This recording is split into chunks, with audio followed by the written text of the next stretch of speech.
So today we're going to talk about ozone depletion, that hole in the ozone layer, which is actually a thinning of the stratospheric ozone. So we've mentioned ozone several times before in this chapter. Ozone is actually considered a pollutant when it's in the troposphere. Remember, tropospheric ozone is bad. It's one of those contributors to photochemical smog. But you want stratospheric ozone. Stratospheric ozone is good. That's where our ozone layer is located, in the lower stratosphere. So this ozone layer, the ozone in the lower stratosphere, very important because it blocks incoming ultraviolet radiation from the sun. So ultraviolet radiation, if too much of it comes into the Earth's atmosphere, obviously it can cause a lot of damaging effects from this radiation. So this ozone layer in the lower stratosphere blocks a lot of that incoming UV radiation.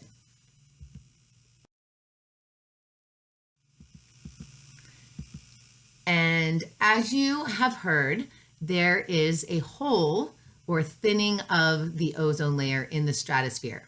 And this was completely because of humans. It is 100% a man-made issue.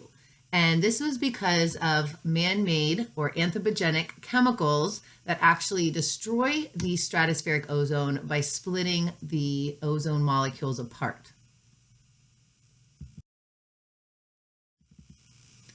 So these chemicals, these man-made chemicals or synthetic or anthropogenic chemicals, all the same thing, human-made, these human-made chemicals are from a group called halocarbons. So these are basically hydrocarbons that have either chlorine, bromine, or fluorine added to them. And the most common halocarbon that we were using are chlorofluorocarbons. So chlorofluorocarbons, or more commonly known as CFCs.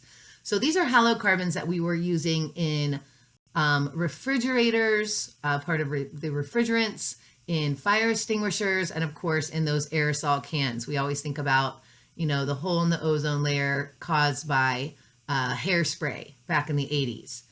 Yes, it was in aerosol cans, of course, but more in refrigerants, kind of one of the main causes.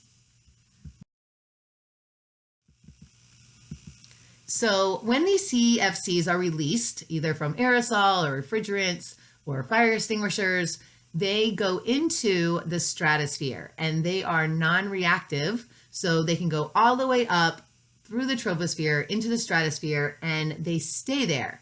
And they have a very, very long residence time. So these CFCs can stay up in the stratosphere for a century. And even though we've been able to kind of ban CFCs and prevent more CFCs from going into the stratosphere, the ozone layer has been very slow to come back because the CFCs remain in the stratosphere for so long.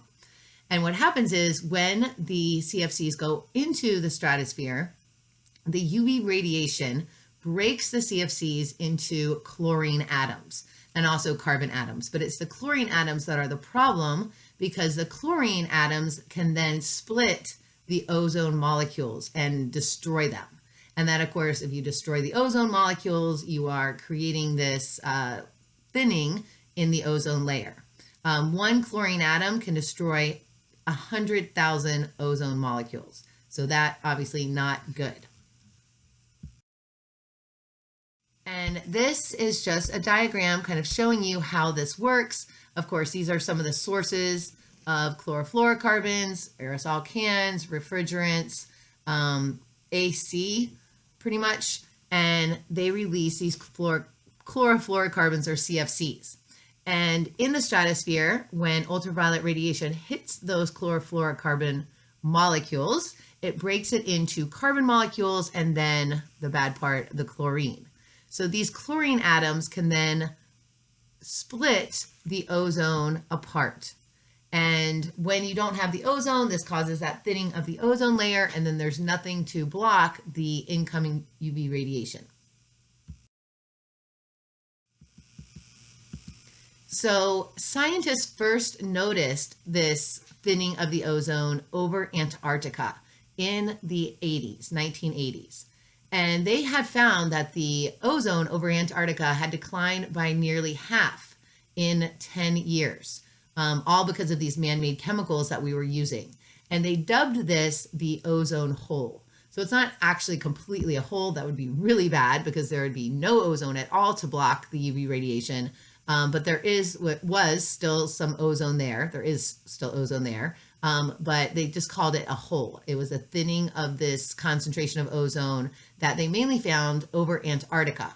And that has to do with this polar vortex and these clouds that form over Antarctica every year. So these polar stratospheric clouds, these are very, very high clouds. So most clouds are formed in the troposphere, but in the polar regions in the Antarctic, you have these very high altitude polar clouds. And they form during the winter when into Antarctica it's completely dark. So this dark, frigid winter, these polar stratospheric clouds form over Antarctica. And nitric acid in the clouds splits the chlorine from the CFCs. So this is what causes the chlorine to be split off the CFCs along with that ultraviolet radiation. And this polar vortex, I'm sure you've heard of the polar vortex before, traps the chlorine molecules. Now, in September, when you have more, or the beginning of the spring, basically in Antarctica, remember their spring, it's opposite down there, September, beginning of the spring, you have more radiation. It's not as dark. So the UV radiation that starts to increase during the spring dissipates these polar clouds and releases these chlorine molecules, and then the chlorine molecules destroy the ozone. So most of this thinning of the ozone happens in the spring and through the summer. And then when we get into December, again, it's opposite. So December is their summer. So that is basically shutting down the polar vortex. And again, it releases the chlorine, and the chlorine destroys the ozone. And this diagram is just showing you, this is Antarctica, of course, and it's showing you the blue and the purple. This is where you have the thinning of the ozone. You don't have as much as ozone as you have in these areas.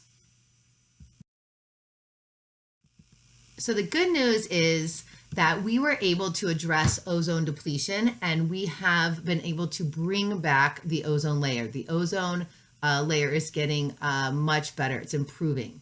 And that all started with the Montreal Protocol. So the Montreal Protocol was in 1987. Montreal Protocol in 1987. So in 1987, a treaty was signed by 196 nations that agreed to cut the production of CFCs. And like we talked about with any environmental policy, you can't say, okay, tomorrow, no more production of CFCs, or no more, you can't just cut production of anything overnight. So they had to slowly cut the production, and they gave themselves until 1998 to be able to cut CFC production in half. Luckily, they were able to cut it even more drastically than that in less time, because they had all these other alternatives that they were able to find, these safer, more inexpensive, even more efficient alternatives.